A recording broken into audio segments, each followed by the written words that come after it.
Aleluya. La semana pasada estuvimos hablando acerca de la renovación de nuestra mente y cómo es que debemos de vivir de acuerdo con la palabra de Dios. Romanos capítulo 12, versículos 1 y 2. Dice: les suplico pues, hermanos míos, por las misericordias de Dios, que presenten sus cuerpos en sacrificio vivo, santo y agradable a Dios, que es culto racional. Y no os conforméis a este mundo, sino transformaos por medio de la renovación de su mente, y disciernan cuál es la buena, agradable y perfecta voluntad de Dios. Aleluya. Transformados por la palabra de Dios. La palabra transformados viene de la palabra griega metamorfosis, que significa cambio de forma. ¿Y qué es lo que dice que tenemos que cambiar de forma? Es la forma como entendemos las cosas. Lo que normalmente rige nuestros pensamientos son las verdades que aceptamos en nuestra vida, ¿no? Y hay verdades que son incambiables, que son de las ciencias exactas, y digamos que cuando aprendemos que una naranja más una naranja son dos naranjas, entonces ya sabemos siempre que una unidad más otra unidad son dos. Y es una verdad incambiable. Nadie nos puede engañar al respecto. Nadie puede decirnos que 1 más 1 son 3 o 2,5 o 1,99. No, 1 más 1 es 2. Y esto es tan obvio y tan seguro en sus mentes que ustedes piensan que lo que estoy diciendo es una tontería, porque estoy redundando sobre algo que ya todos saben. ¿Verdad? Bueno, es que esto es así. Esta verdad hace de que nadie te pueda engañar en las cosas. Que nadie pueda engañarte en algo que tiene que ver con la realidad de 1 más 1. Te hace tan estable que no hay ninguna duda al respecto. Las ciencias exactas funcionan de esa manera. Las leyes de la electricidad pueden usarse para bien o para mal. Pueden hacerte bien o te pueden matar electrocutándote. ¿Por qué? Porque funciona bajo una ley. De la manera que tú conoces la ley cómo funciona, es como tú puedes aprovechar la ley para bien o te puedes dañar con ella. ¿Por qué? Porque no deja de funcionar. O sea, la corriente eléctrica siempre va a correr en una línea. Si tú pones tu mano sobre cables que están conectados a electricidad, no solo te va a dar corriente, te va a dar un chicotazo, te puede matar. ¿Cierto? Pero si lo que tú haces es ponerte un guante que te aísla de la corriente eléctrica no te va a llegar. ¿Por qué? Porque tú sabes cómo funciona la ley y te has protegido. Ahora, hay otras leyes que funcionan de la misma manera. La Biblia dice, por ejemplo, que la vida y la muerte están en el poder de la lengua y el que la ama comerá de su fruto. ¿Qué significa esto? Que lo que tú hablas te puede traer vida o te puede traer muerte, porque cuando uno habla lo que cree, produce aquello que está creyendo. Es decir, si tú crees que porque en tu familia todos murieron de un infarto masivo al corazón a los 50 años, y tú ya tienes 49 años, 10 meses, y comienzas a pensar que te quedan 2 meses de vida, ¿sabes? Tu mente puede estarle diciendo a tu cuerpo, prepárate a morir. Porque la vida y la muerte están en el poder de la lengua, y el que la ama comerá de su fruto. Y esto, aunque parece una cosa tan radical, es una ley de la palabra, pues. No podemos escapar a lo que la palabra de Dios dice, porque lo que la palabra de Dios dice es la verdad. Hay una verdad que es absoluta, nunca relativa. Y esa es la verdad de la palabra. El mundo cree en una verdad relativa, que la verdad es relativa al tiempo, que es relativa a la sociedad y que es relativa al conocimiento que la gente tiene.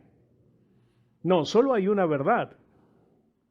Todo lo demás, todo lo que contradice a esa verdad es mentira. Y porque es mentira, produce resultados, productos de esa mentira. Es decir, va a producir daño. Jesús dijo, santifícalos en tu verdad, tu palabra es la verdad. La palabra santificado significa separado. Es decir, Jesús estaba diciendo, sepáralos en tu verdad, sepáralos en tu palabra, porque tu palabra es la verdad. Es decir, es lo único que te puede hacer bien.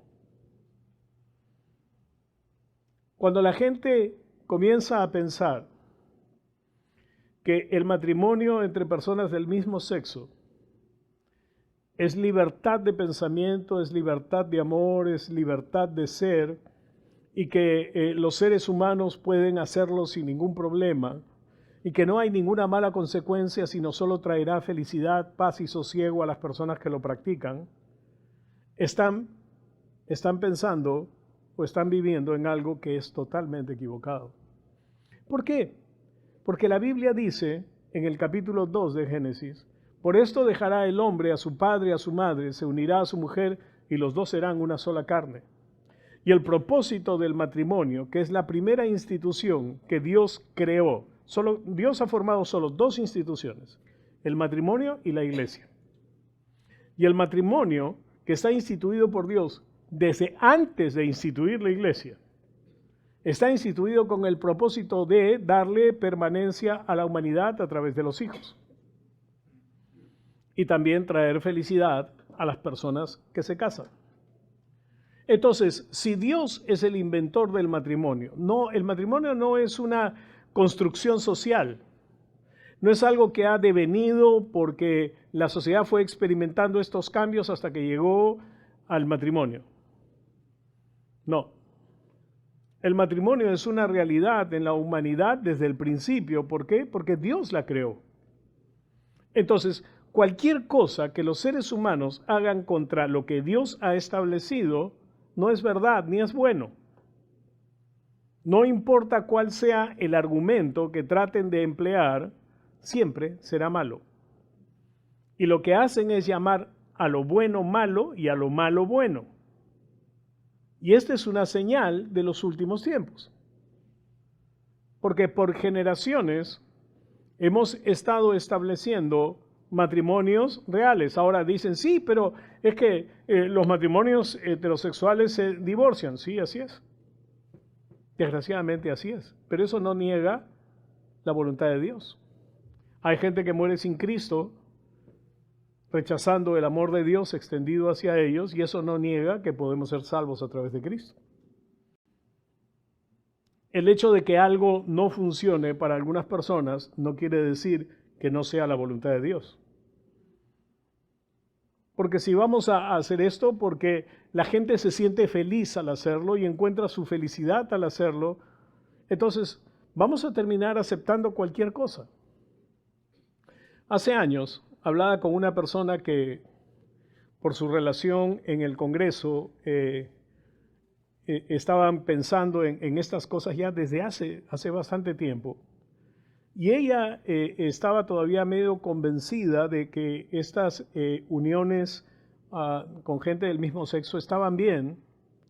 Yo le dije, mira, ¿cuál es la diferencia que ahora traten de aprobar el matrimonio entre personas del mismo sexo y luego comiencen a pensar de que los pederastas en realidad no agreden a los niños, sino que aman a los niños? ¿Saben por qué? Porque si el principio es la felicidad que tú sientes al practicar tus afectos, entonces al practicar tus afectos con los niños, te hace feliz y por lo tanto está bien. El punto está en esto. Y entonces la pregunta es, ¿qué es lo que la Biblia dice al respecto? En el capítulo 1 de Romanos, dice, hay toda una parte que dice que lo que los hombres han aprobado como bueno Vamos a leerlo, por favor, porque creo que es mejor ir a la palabra directamente. Romanos,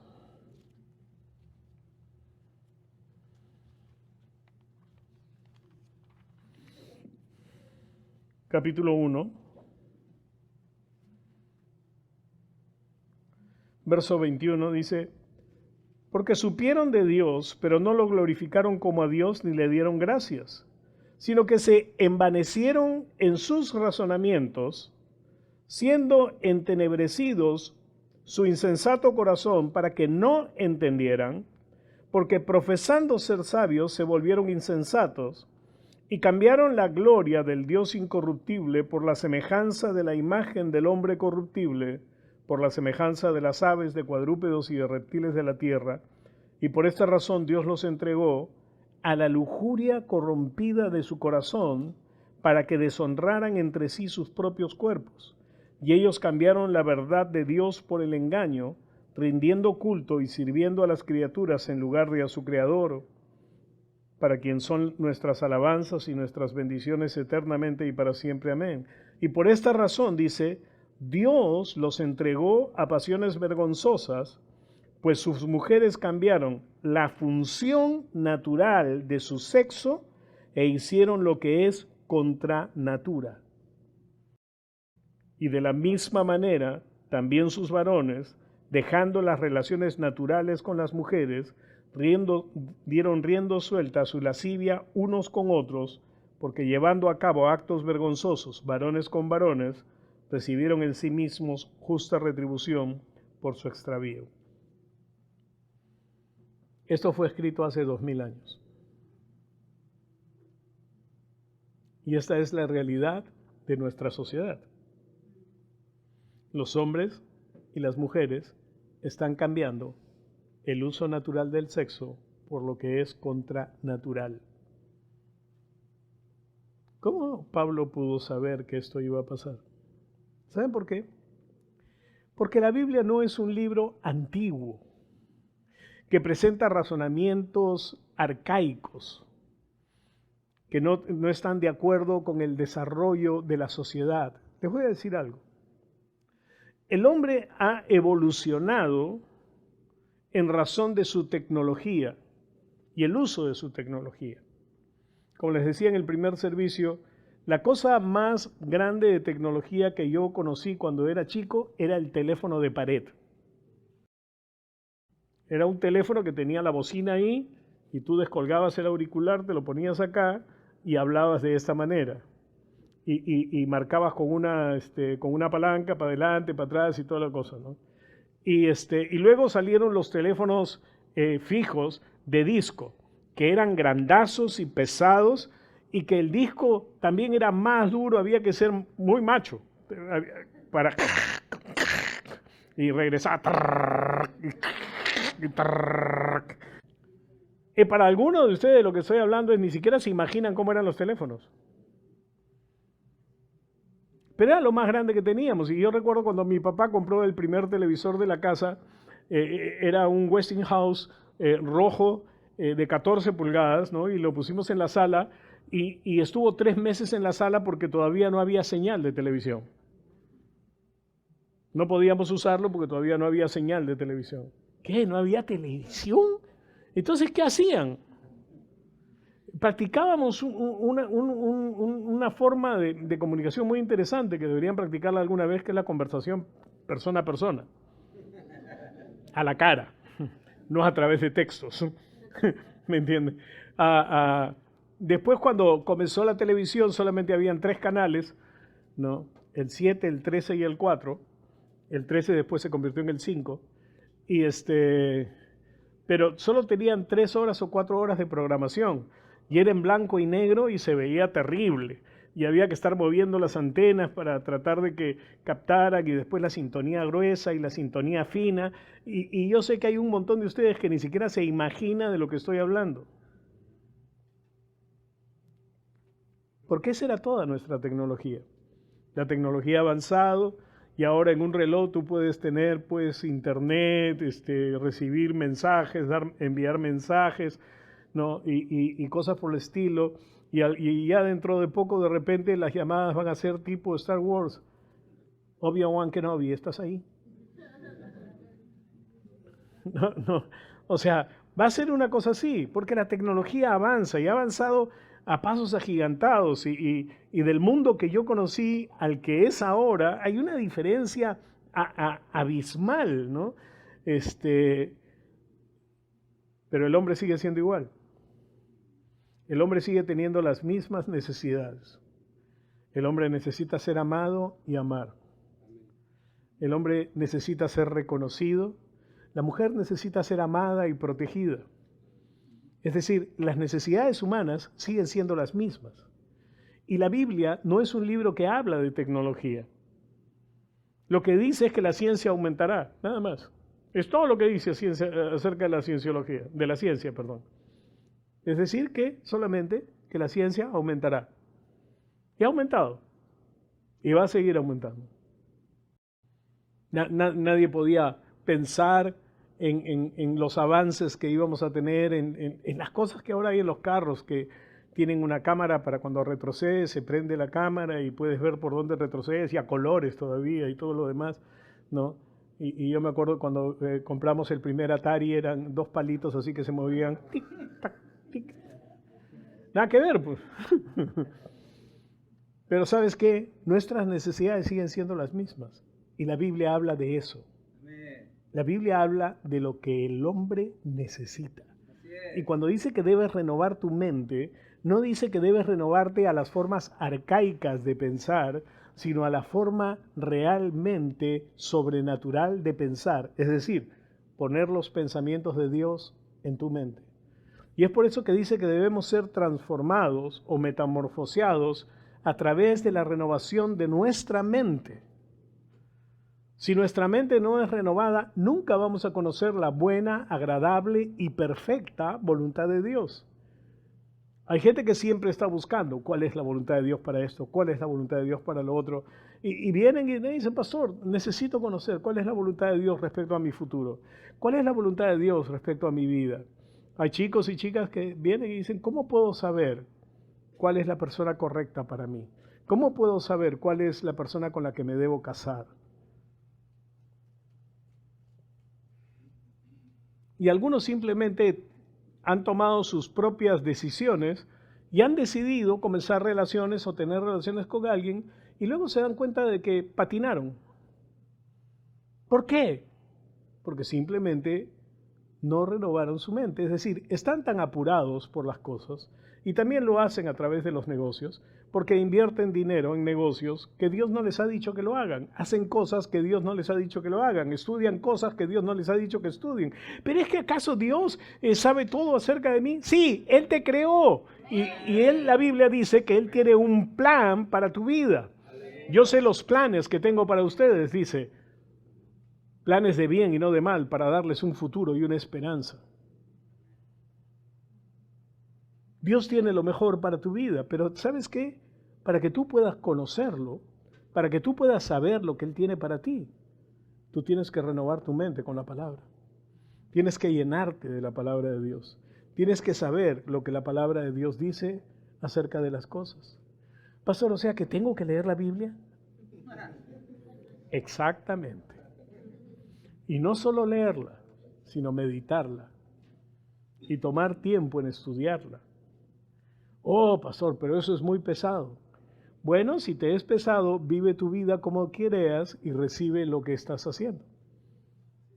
Porque no te puedes engañar, Dios no puede ser burlado. Todo lo que el hombre siembre, eso también segará. Si ciega para la carne, de la carne segará corrupción. Pero si ciega para el espíritu, del espíritu segará vida eterna. ¿Qué es lo que hace que la gente tome decisiones equivocadas en su vida?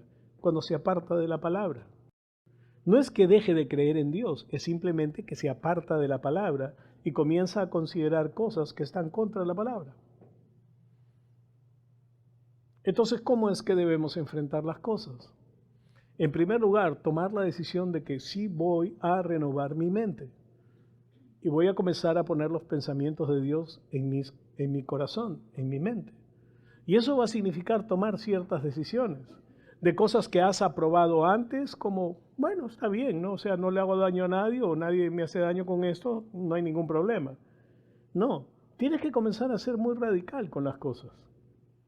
Yo les he dicho varias veces este ejemplo, ¿no? O sea, y creo que lo hice el domingo pasado, que es acerca de las cosas piratas, de los discos piratas, sean de música o de películas. Son piratas, pues. ¿Y sabes por qué se llaman piratas? Porque son ladrones, se roban propiedad intelectual. Por eso se llaman piratas. Entonces no tienes que tratar de ¿cómo se llama? Suavizarlo diciendo, sí, pues es que los originales son muy caros. No es la forma, pues. O sea, pues, y porque te pagan poco, ¿vas a robar un banco? Es la misma lógica. Es la misma lógica. Si tú compras cosas piratas, robadas, es la misma lógica de que yo asalto un banco porque necesito plata. O mato a alguien porque me molesta. Me cae mal ese vecino. Lo piso con el carro. Y se lo paso 2 veces para asegurarme que no sufra. Para que no sufra. Pero aunque esos pensamientos son un poco exagerados, en realidad es la verdad. Porque eso es lo que hacemos cuando desechamos la palabra de Dios. Lo que hacemos es tomar un pensamiento corrompido y tratar de hacerlo bueno. Llamar a lo malo bueno y llamar a lo bueno malo. Yo sé que no me van a decir amén, pero ¿qué importa? Porque la verdad es que lo que estoy buscando es que ustedes puedan reaccionar a por qué algunas cosas no están funcionando en su vida. ¿Por qué algunas oraciones no han recibido la respuesta que ustedes querían? Porque están buscando mal y porque están orando mal. ¿Por qué? Porque están pensando mal. Y cuando uno piensa mal, no puede creer bien. Cuando tú piensas bien, entonces tú crees bien y tú hablas bien. Pero cuando tú piensas mal, tú crees mal y hablas mal, pues. ¿Se dan cuenta? Cuando ustedes están disculpando alguna cosa en su vida o en la vida de alguien, piensen bien lo que están haciendo. Piensen bien lo que están haciendo porque están diciendo a lo malo bueno. Pero pastor, es que hay gente a la que yo no quiero ofender. Hay una frase tan vieja como su verdad. La verdad no ofende. La gente se ofende porque hace mal. ¿Me entiendes? Cuando tú le dices la verdad a alguien y esa persona se ofende porque ha sido expuesta por la verdad. Pero no es porque tú la has ofendido. Perdieron una buena ocasión de decir amén. ¿Qué importa? Ahora, en Filipenses 4:4 dice que debemos, vamos a leer ahí. Filipenses 4:4 dice, regocíjense siempre en nuestro Señor. De nuevo os digo, regocíjense. Y Filipenses es llamada la epístola del gozo. Y entonces, ¿qué es lo que encontramos? Pablo está diciendo acá que debemos regocijarnos siempre en medio de cualquier situación, regocijarnos en el Señor, gozarnos en el Señor, sabiendo que Él tiene cuidado de nosotros. Pero ¿saben que la mano que estaba escribiendo esas palabras estaba encadenada? Estaba puesta en una prisión, en un sótano de una fortaleza. ¿Sabe? Las prisiones, nuestras prisiones, son un hotel de 5 estrellas en comparación a las prisiones de esa época.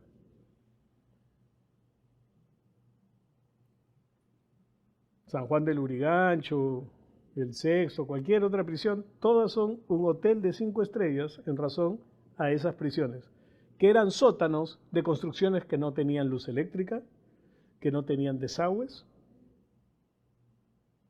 que estaban infestadas de ratas,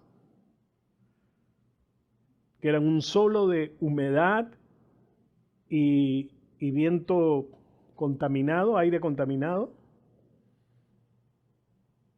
En ese lugar estaba Pablo cuando él escribió, regocíjense en el Señor.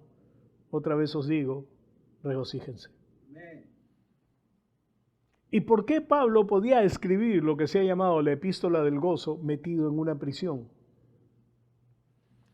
Porque su mente y su corazón estaban fijos en lo que Dios le había dicho a él que debía hacer y en el resultado que él iba a tener. Y sin importar lo que circunstancialmente estaba pasando, él podía estar firme en su corazón respecto a la situación que pasaba. ¿Qué es lo que ocurre cuando las situaciones te apretan? ¿Qué es lo que ocurre cuando las cosas vienen sobre ti y comienzan a apretar tu economía, o un diagnóstico de salud, o una noticia acerca de tus hijos, o algo acerca de tu negocio, de tu trabajo, o una noticia acerca de la persona cercana a ti, de tu padre, tu madre, tu esposo, tu esposa? ¿Cómo es que te sientes? Puedes decir, el gozo del Señor es mi fortaleza. ¿Puedes decirlo? ¿O estás apretado por las cosas y comienzas a perder la cordura, la paz, la estabilidad, el gozo? Comienzas a preocuparte, comienzas a no dormir, a dar vueltas en la cama y decir, ¿cómo voy a solucionar esto? ¿Cómo voy a arreglar esta situación? Y Señor, ayúdame, ¿por qué estoy así? ¿Por qué estoy así? ¿Sabes? Lo que dice el siguiente versículo te contesta eso. En el versículo 6 dice, por nada estéis ansiosos o afanosos. Por nada. Dice, sino sean conocidas siempre sus peticiones delante de Dios en oración y súplicas con acción de gracias.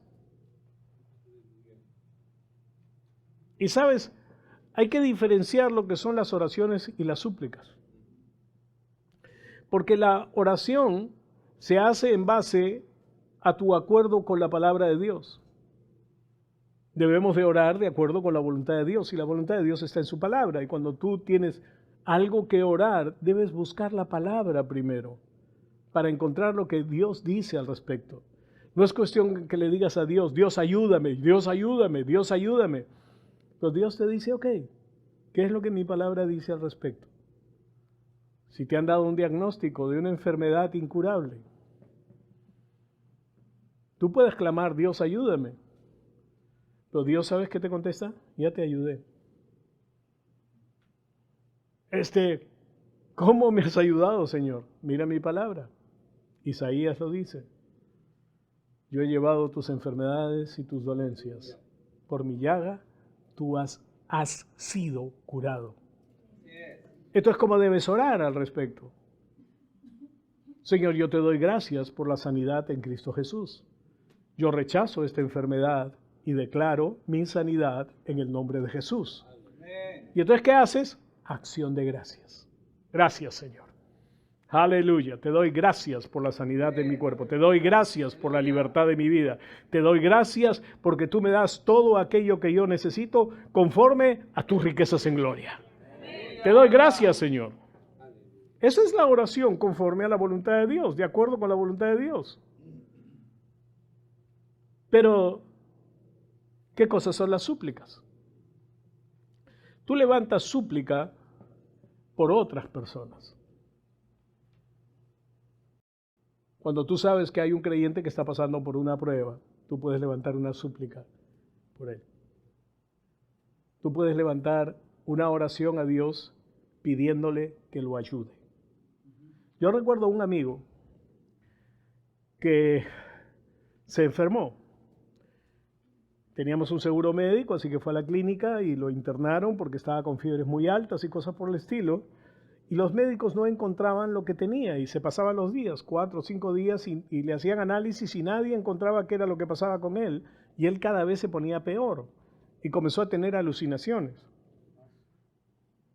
Y estaba realmente mal. Él estaba internado en una clínica que estaba a una cuadra de mi casa, así que yo iba todos los días a verlo. Y él me decía, por favor, Hernán, ora por mí. Y yo oraba por él, hacía mis mejores oraciones de sanidad.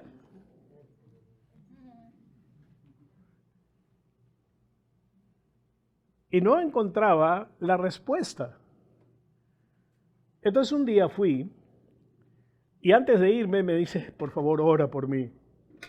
Y yo iba a imponer mis manos en él y comencé a orar y le dije, Señor, ayúdame a encontrar la oración que lo ayude a él realmente, porque no sé qué es lo que le pasa.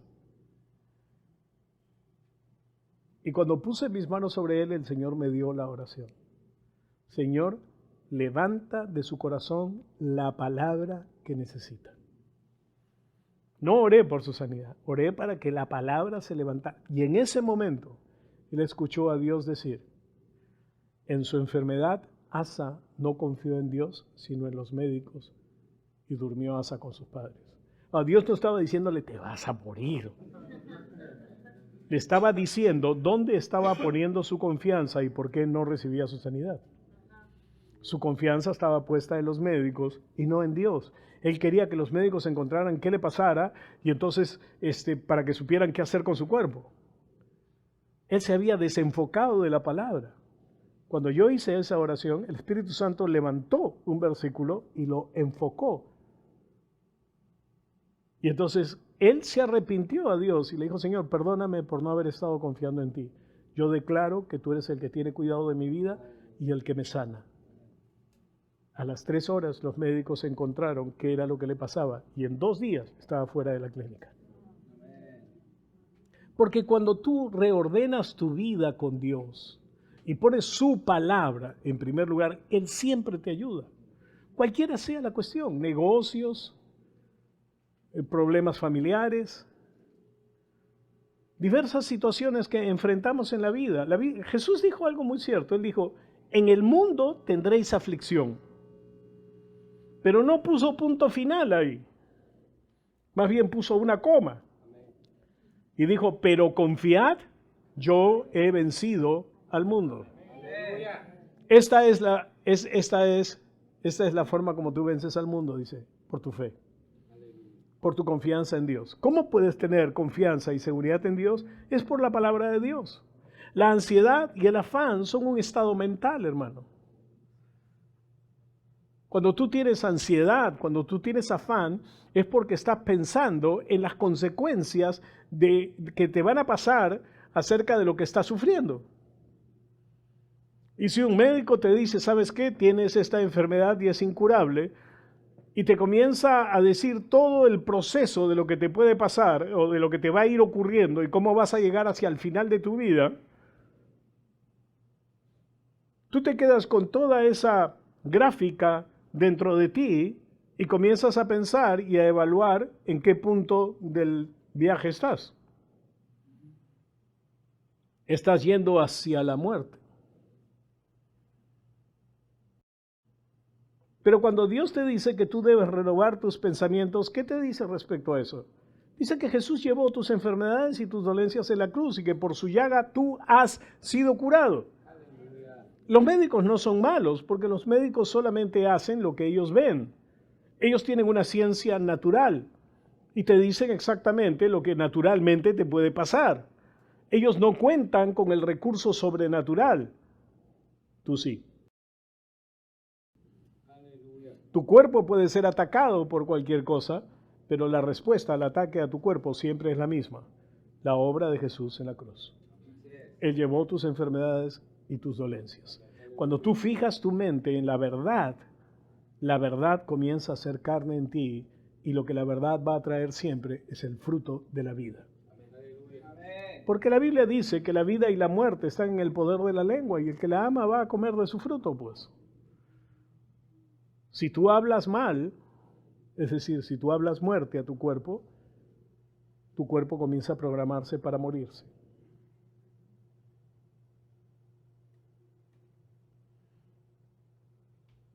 Yo les conté de mi tía que decía, el día que yo me eche a descansar, ese día me muero.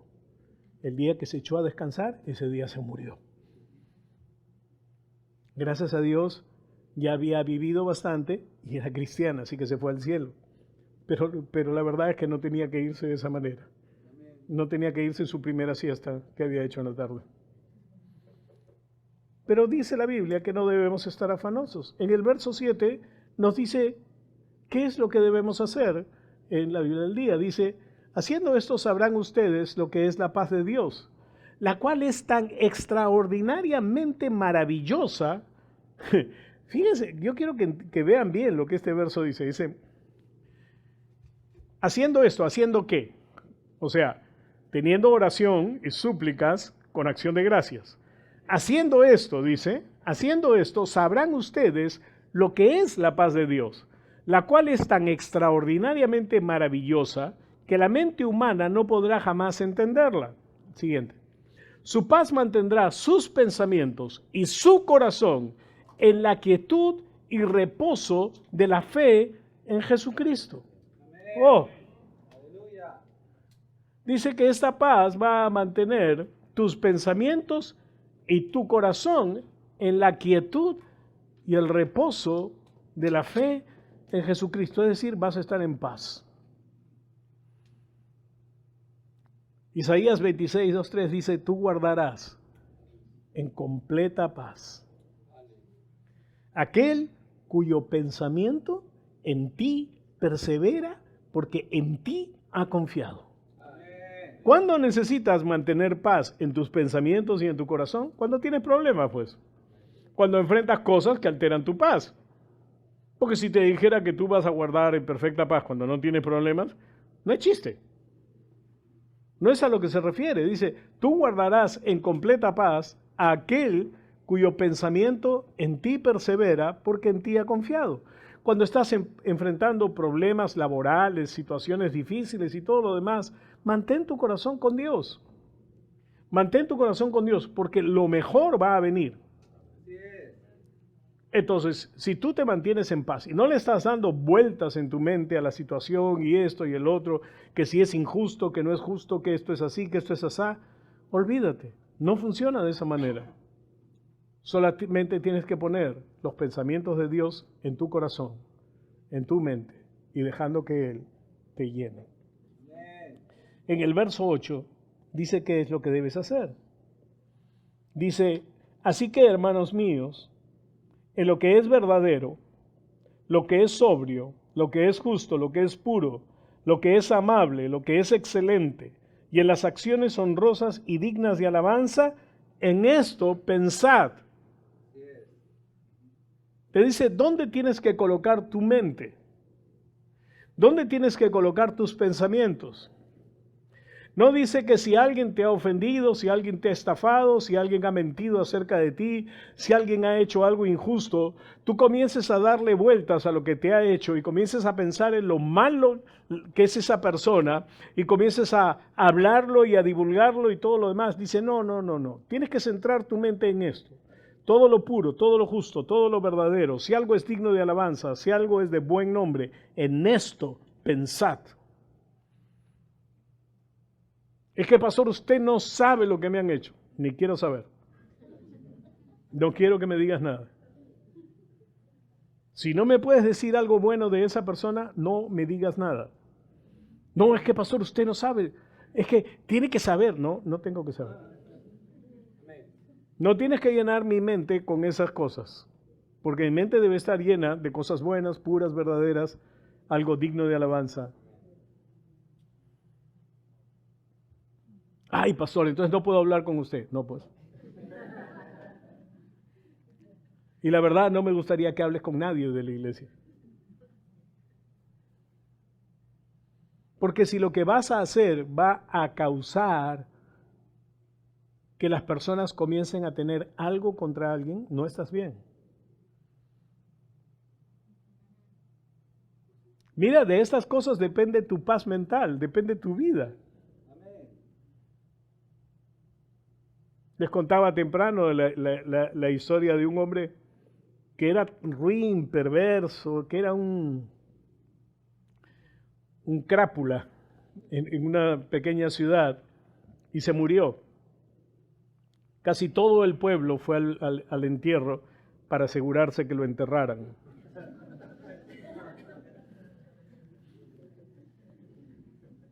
Y había una persona ahí que solamente hablaba bien, que solamente decía buenas cosas de la gente.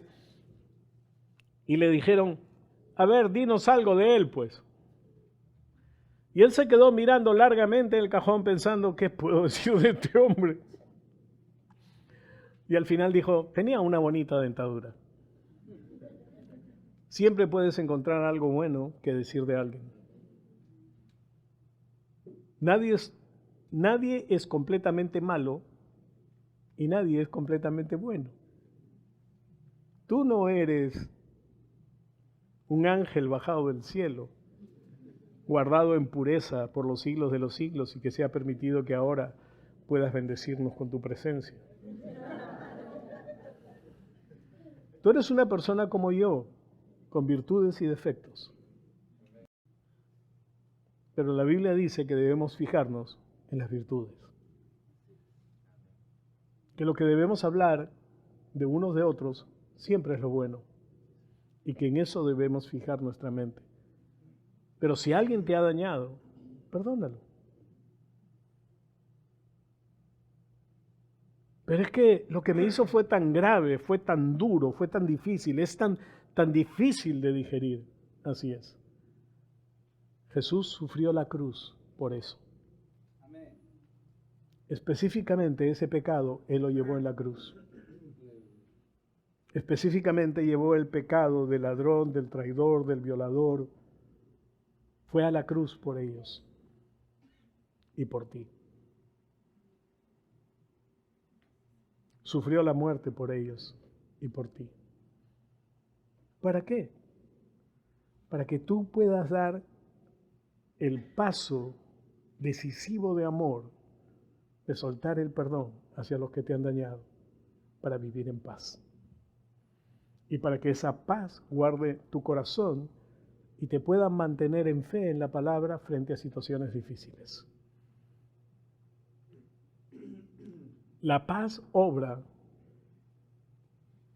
no solamente va a ser una bendición entre nosotros, sino es una bendición en tu vida porque la paz libera tu corazón para soltar tu fe.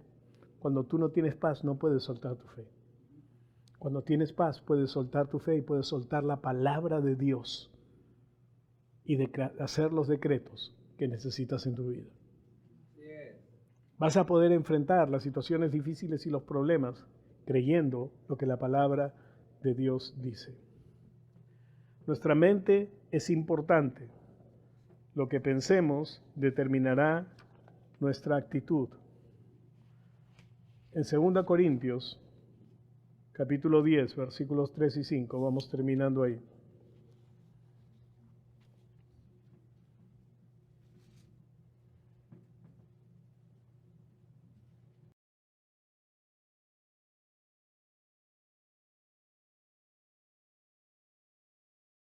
Dice, porque aunque andamos en la carne, no militamos según la carne. Es decir, porque aunque andamos en este cuerpo natural y esta forma natural de vivir, no militamos o no actuamos según esta naturaleza carnal. Porque las armas de nuestra milicia no son carnales, sino del poder de Dios, por medio de las cuales sometemos rebeldes fortalezas. Escuchen bien, ¿cómo es que lo haces? Destruyendo argumentos y toda altivez que se levanta contra el conocimiento de Dios y llevando cautivo todo pensamiento a la obediencia a Cristo. ¿Qué necesitamos? Someter nuestros pensamientos. Y someter nuestros pensamientos a la palabra significa determinar qué está bien y qué está mal. Y cuando encuentras que estás pensando mal respecto a algo, cambia tu manera de pensar. Porque es una actitud de tu voluntad lo que tú piensas. Tú determinas cómo llevas tu mente. Tú determinas qué pensamientos aceptas y qué pensamientos dejas de lado. No hay tal cosa como no puedo dejar de pensar en esto. No existe eso. Todos nosotros tenemos una voluntad suficientemente fuerte dada por Dios para determinar lo que nosotros pensamos. Por eso es que lo que dice acá no es que Dios va a destruir los argumentos, sino que tú tomas la decisión de destruir los argumentos y toda altivez, es decir, pensamiento supuestamente superior que se levanta contra el conocimiento de Dios. Cualquier cosa que va contra lo que Dios dice, debemos de cambiarlo en nuestra mente. Pastor, pero, o sea, Dios a veces es un poco antiguo. No, Dios no es antiguo, Él es eterno. Los antiguos somos nosotros. Él es eterno, es el siempre yo soy. Él siempre es presente. Él no tiene antigüedad. Él no está sujeto al tiempo. Por lo tanto, sus criterios y sus pensamientos tampoco lo están. Porque es el eterno presente, es la eterna verdad. Es verdad para hoy. Y cuando Él dice que algo está mal, no hay forma de sacarle la vuelta. Está mal. Y por eso es que debemos de cambiar nuestra forma de pensar y someter nuestros pensamientos a Dios. Amén. Quiero que cierren sus ojos e inclinen sus cabezas, por favor. Padre, en el